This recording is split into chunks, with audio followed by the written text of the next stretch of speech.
Lines of Tension, Rays of Light, on Autotheography. Education is what stirs the soul, Cornel West. Cor ad cor loquitur, John Henry Newman, heart speaks to heart. My abuelito Rocha, Andres Rocha, was born in 1914 on a horse ranch in San Isidro, Texas, 40 miles northwest of the Rio Grande River. His was the last generation of Texican vaqueros. His father, Crescencio Rocha, died from a head injury sustained while breaking horses, leaving a teenage Andres to look after his mother, 8 brothers, and 3 sisters. He met my abuelita, Elida Vela, from a nearby ranch at a weekend dance. They married soon thereafter. When the lease on the land where his family worked and lived for at least 2 generations was terminated, the young couple moved from San Isidro to Far, Texas, a town about 50 miles to the south, 10 miles away from Reynosa, Mexico. They bought a plot of land, a solar, on what had been an orange orchard and began to build their home next to brothers and sisters who had already moved into town. More family followed thereafter.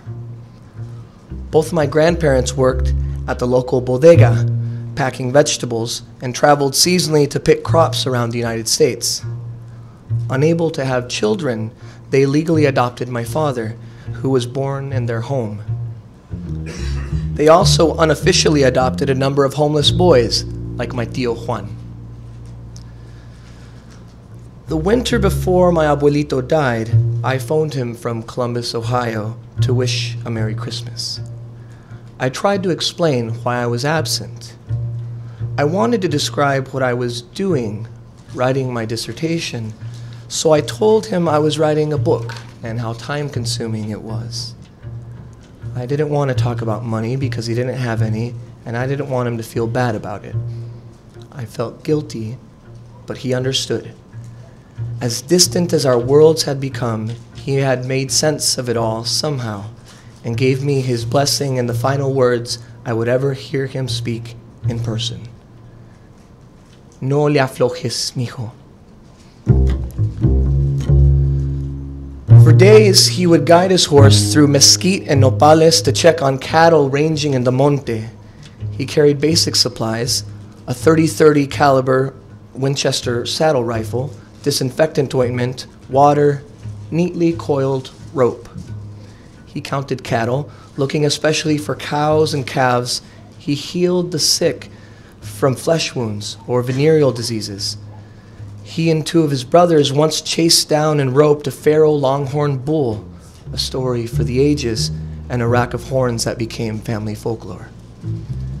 His right hand, missing the middle fingertip from a machinery accident, cradled an imaginary rope in its palm. His strong, weathered arm, with an effortlessly bulging bicep covered by loose, wrinkled skin, a testament to a life of hard work, swung around, slowly looping above his head as he spoke with soft nostalgia and light in his eyes. It told stories, a lasso thrown from horseback, one end tied to the saddle horn as the horse dug in its heels, flanks flexing with sinew and muscle. Then he dismounted to chase the taut line towards the animal, wrestling it to the ground as quickly as possible and getting to work as the horse applied the proper tension. No le aflojes is a cautionary ranch hand vaquero folk expression that means don't leave any slack in your rope. Apply the right amount of tension. Work hard, struggle, echarle ganas. Keep your line taut. Be attuned like a guitar, increasing or decreasing the tension of the string threaded through a hole at the base of the instrument, running upwards across the body and neck through the grooves in the nut at the top of the neck, strung and wound into the tuning mechanism, secured. Tuning is pressure applied, pressure relieved by turning the knobs of the tuner's clock or counterclockwise, listening to the note ring in relative to a master pitch, many times as a harmonic. The gauge of the string will impact its tension, and together with the action, the height of the string in relation to the fretboard and the neck will determine the tone of the guitar's sound and will also establish the muscular rigor and dexterity required to play it with facility and grace.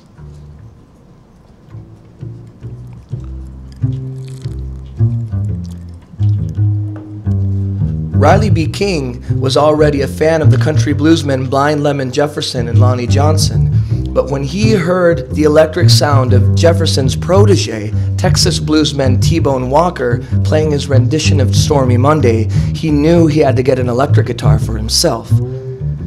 King's first name shifted to BB after he hitchhiked to Memphis, Tennessee, and found work as a club musician and disc jockey at WDIA. He got that name because he was once called the boy from Beale Street, which was soon contracted to Blues Boy King, followed by BB. Walker and a few others, like Charlie Christian and Django Reinhardt, inspired his electric sound that became the modern standard for the electric guitar solo, a standard that remains intact to this day. Walker's style of single note playing concealed what King's signature sound and approach revealed. He mimicked the sliding and wailing fretless fluidity of the slide guitar by moving and stretching the string vertically instead of the traditional horizontal motion. In a 1972 interview with the BBC, King attributed this technique to his cousin, slide guitar player Booker White. The evolution from fretless to fretted style from Walker to King can also be seen in how each guitarist held his instrument. Walker often flipped his guitar so that the front of it faced directly upwards, in a motion identical to the lap steel guitar. Walker's bends were never severe, but they were slight inflections that gave flavor and nuance to his notes and phrases. They rounded out and glued together the transitions from one thing to another. King revolutionized the electric guitar by borrowing this method, but he bent and still bends his notes in a more severe way, at different speeds and inflections, infusing them with a quick, expressive vibrato produced by shaking his hand. This creates vertical upward and downward movement in the finger placed over the string, micro-bending the note like the horizontal classical vibrato, but more pronounced in technique and effect. Physically and functionally speaking, the vertical stretch that produces the bent note is identical to tuning the instrument in real time. It changes the tension in the string, producing notes that exceed the 12-note scale and mimic the soulful vocal sounds, the wails and moans of spirituals and the blues. King's now standard style for electric guitar vibrato is a duplicate of the risks involved in the slide steel guitar. Both are hard to keep in tune because they are fluid and always in motion, like stray cattle. More fundamentally, to bend a note is to adjust the tension of the string, and to contort the attunement of the note is to exchange precision for expression. The blues were always a distinct form of expression, born in the hymnal tradition of spirituals in the black church, and King knew the expression well. He grew up a gospel singer and lost his mother and grandmother by the age of 14. King lived the blues. Of this there is no doubt, but the phenomenology of blues music is not a cliché and cannot be recounted here in full. Beyond the general reality of the Jim Crow South, one particular event left a tremendous impression on King: a lynching he witnessed as a boy in Lexington, Mississippi. The photographic evidence shows a graphic image of a black victim hung from a tree by the neck with a chain.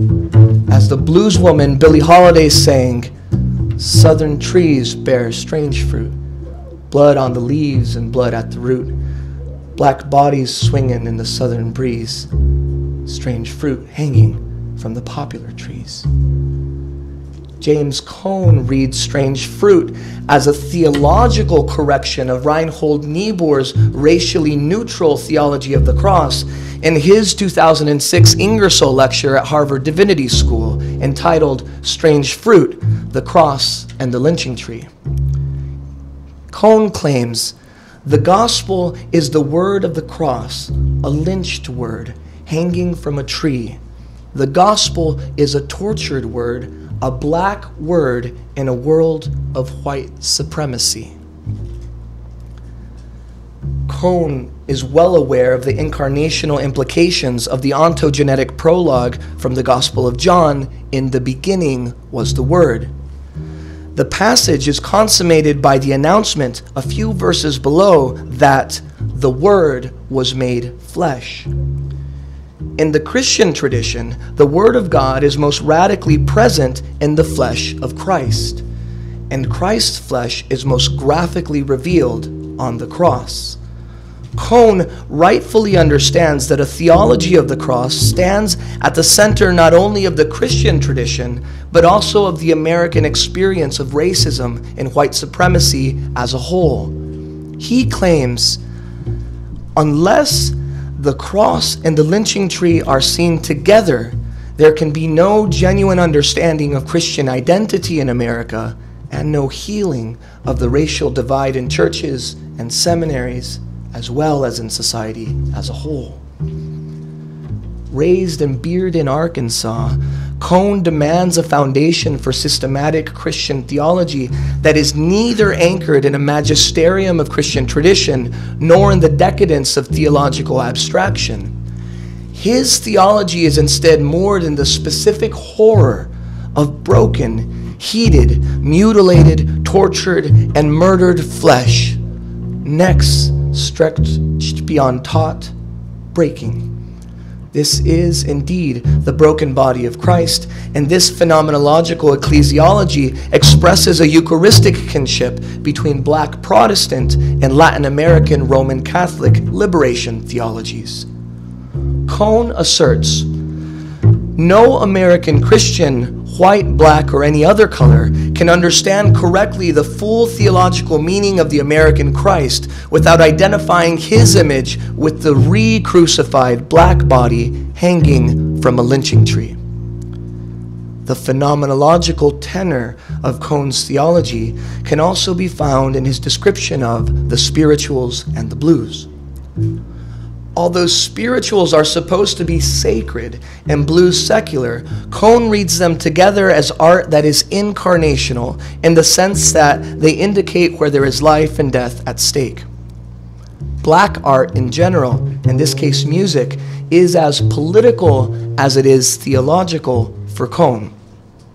The neat, white, liberal divide between politics and theology cannot understand and will not appreciate this art any more than it can hear the prophetic voices of Cone, Martin Luther King, or Cornel West when they speak as the ordained preachers and ministers they are.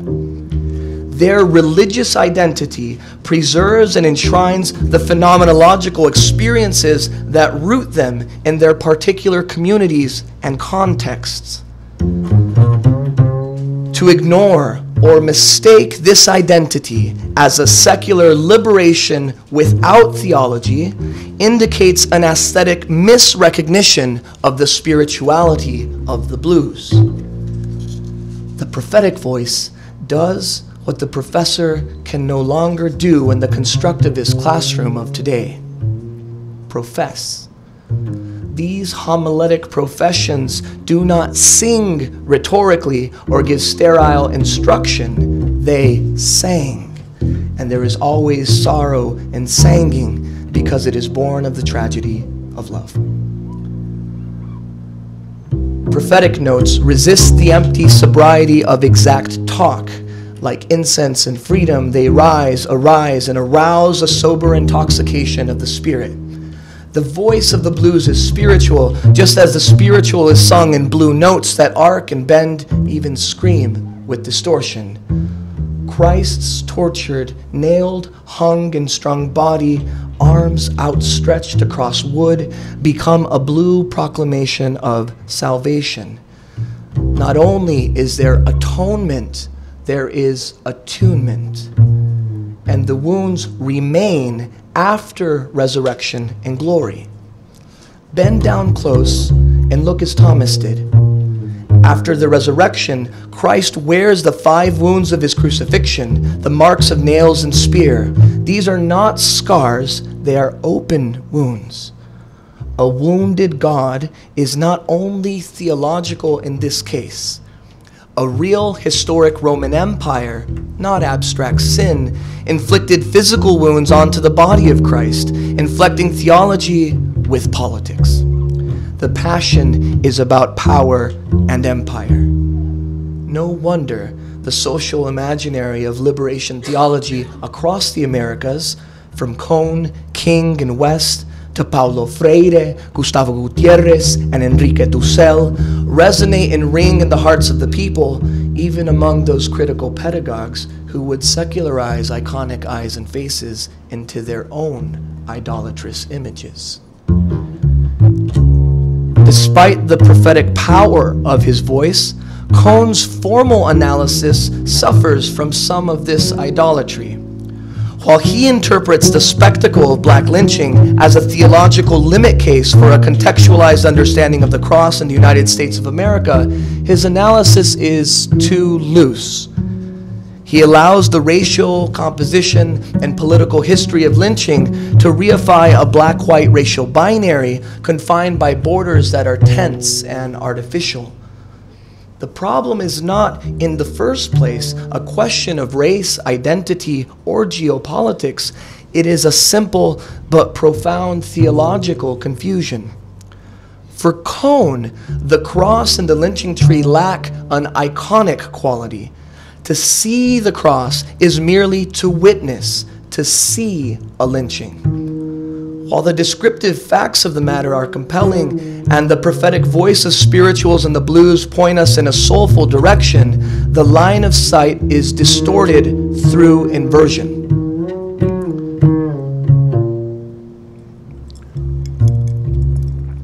When I sit in front of the idol, I gaze at the idol. I infuse the idol with my sight so that the idol is transformed into my image. When I sit before the icon gazes at me, and I am transformed in the light of God. Again, recall Thomas, the doubting apostle. It was not that he witnessed the wounds of Christ. This was not an empirical verification. Rather, the wounds themselves witnessed to Thomas. As Peter, quoting the prophet Isaiah, put it, "Through his wounds you have been healed." It is therefore a false and egocentric intentionality in the traditional phenomenological sense that refers to intentionality as the object-directedness of consciousness that inverts and suspends the tension between temporality and transcendence. It renders a voiceless victim, like the student who cannot study, the teacher who cannot teach, and the professor who cannot profess. To the wounds themselves. The incarnational unity of the cross and the lynching tree is not an idol, it is an icon. The incarnation is not generic dead flesh, it is flesh that gives light, that illuminates. This light, its circuitry and line of flight, is also embedded in John's prologue between ontogenesis and incarnation as the light that enlightens all men. Cone's provocative liberation theology and soulful prophetic voice is incomplete and out of tune without an illumination theology. This reversal from idol to icon, from liberation to illumination, is also what attunes the closed racial and political composition of the dark light of the cross and the lighter-skinned victims of lynching in the Americas.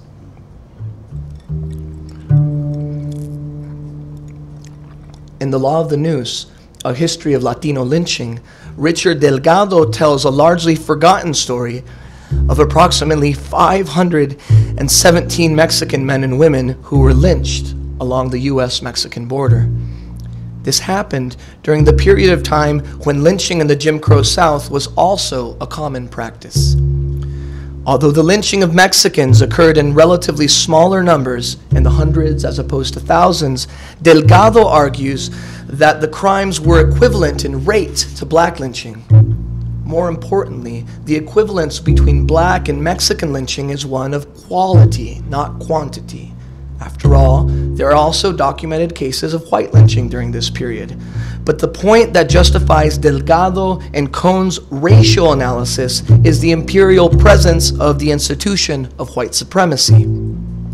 Delgado's article is ultimately meant to oppose English-only laws and policies, but his recovery of this history of lynching also stretches our awareness of racially motivated violence from South to Southwest. It extends and sustains the political theology of liberation and illumination. The most important aspects of Delgado's article for the purposes of this essay are its historical sources. As is often the case in vigilante violence, the official records are sparse to non-existent. While there are numerous journalistic sources, the only ones explicitly named in the body of the article are corridos, Mexican folk songs, in particular the ones of Juan Cortina and Gregorio Cortés. These songs, this genre of music, like the category of racial violence, also shares a family resemblance to the black folklore of the blues because they direct us to the icon. They take us to the foot of the cross. They ask, "Were you there when they crucified my Lord?" When we arrive at the iconic light of the suffering, we discover an ecumenical solidarity of the wounded. The corrido has a long, rich, and disputed history.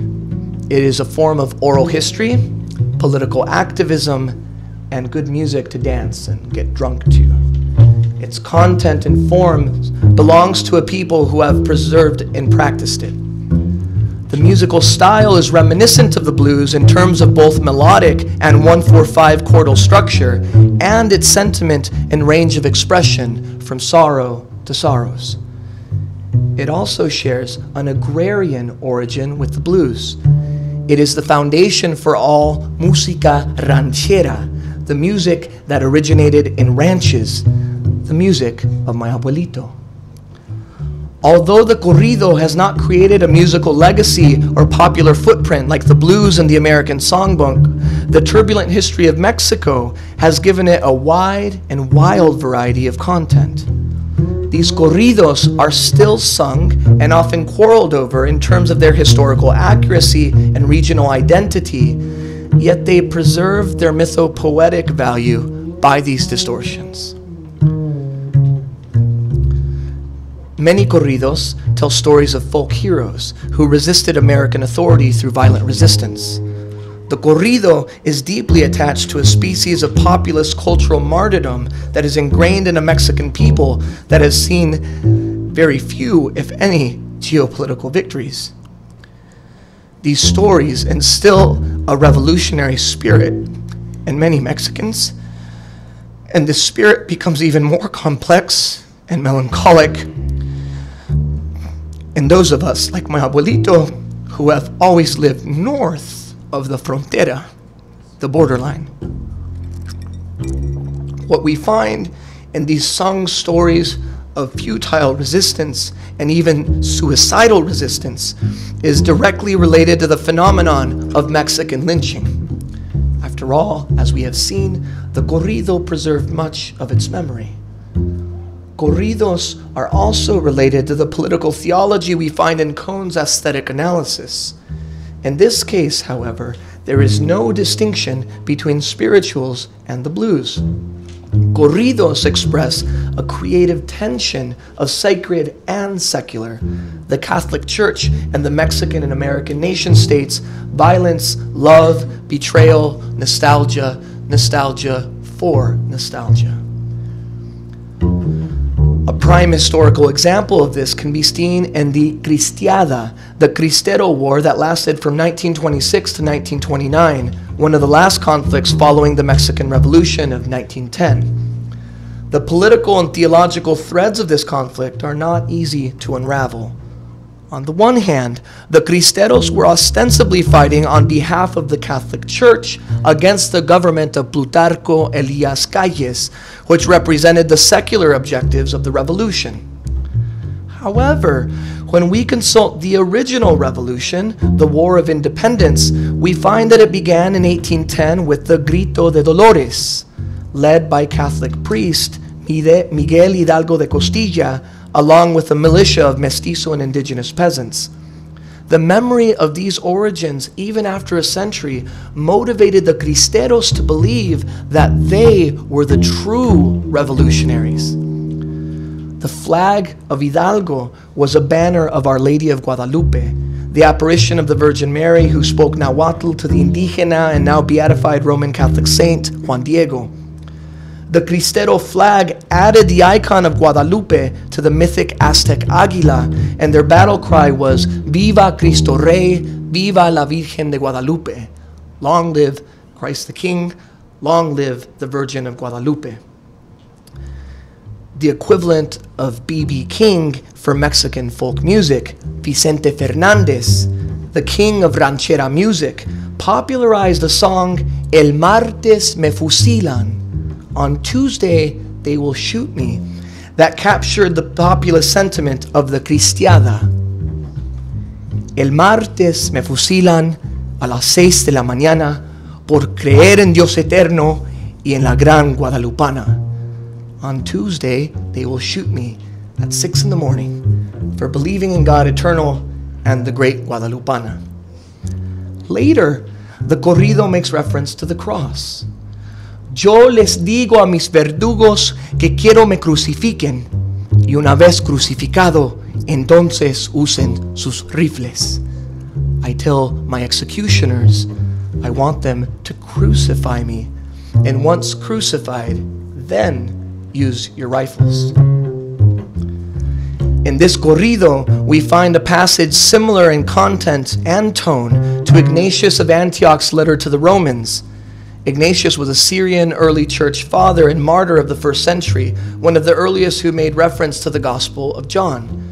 His letters anticipate his martyrdom at the hand of the Roman Empire and long to be publicly killed, to be tortured by lions for Christ. My Eros, he says, is crucified. The version of the Cristiada sung by Fernández, as most early church accounts of martyrdom, is romanticized and oversimplified.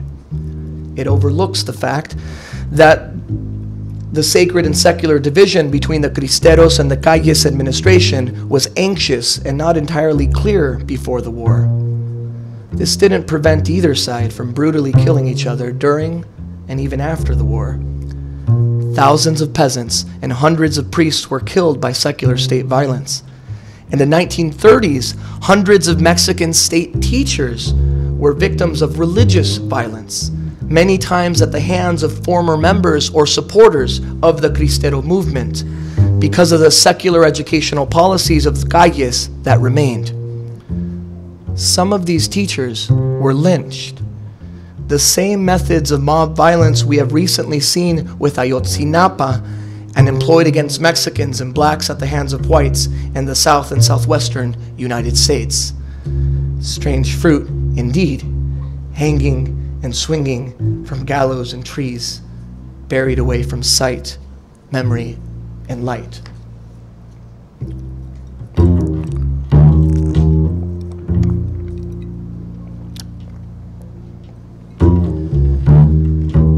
Walking out of St. Anne's Parish, a block away from the Solar he bought in the 1930s, we carried the body of my abuelito to the hearse. My father, my tío Juan, my cousin Juanito, my brother and I, plus one of the adopted homeless boys, now a man with sunglasses who I never met until that day.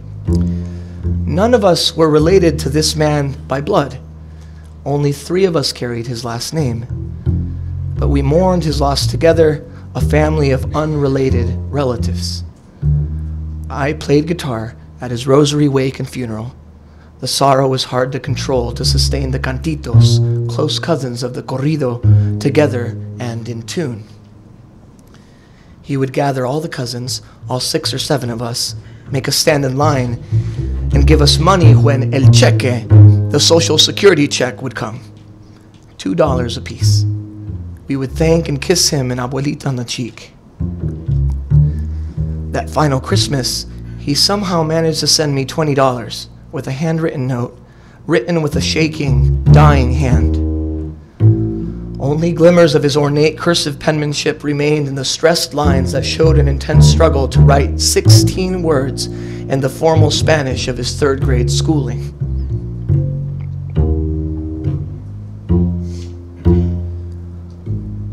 Con mucho cariño para Samuelito y muy orgullosos de él, sus abuelitos Andrés y Elida Rocha. With much love for Sammy. I'm very proud of him. His grandparents Andrés and Elida Rocha. The Texas Cowboys Association sent horses to follow behind the hearse as it approached the cemetery.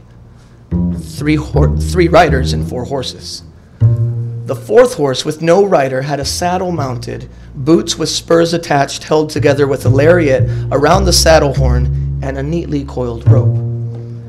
The horses stood beside the burial rite, flinching and flexing in the South Texas heat, the animals that killed his father, the animals my abuelito knew and loved and gave up for a better life that never resulted in wealth, but created a home, a family, a future, and a witness.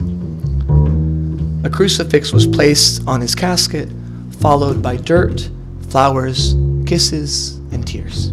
The nylon straps strained and quivered as they lowered his coffin into a deep grave.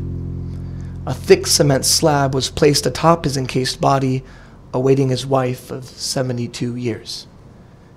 He was buried. His iconic light shines in the darkness, and the darkness will not overcome it.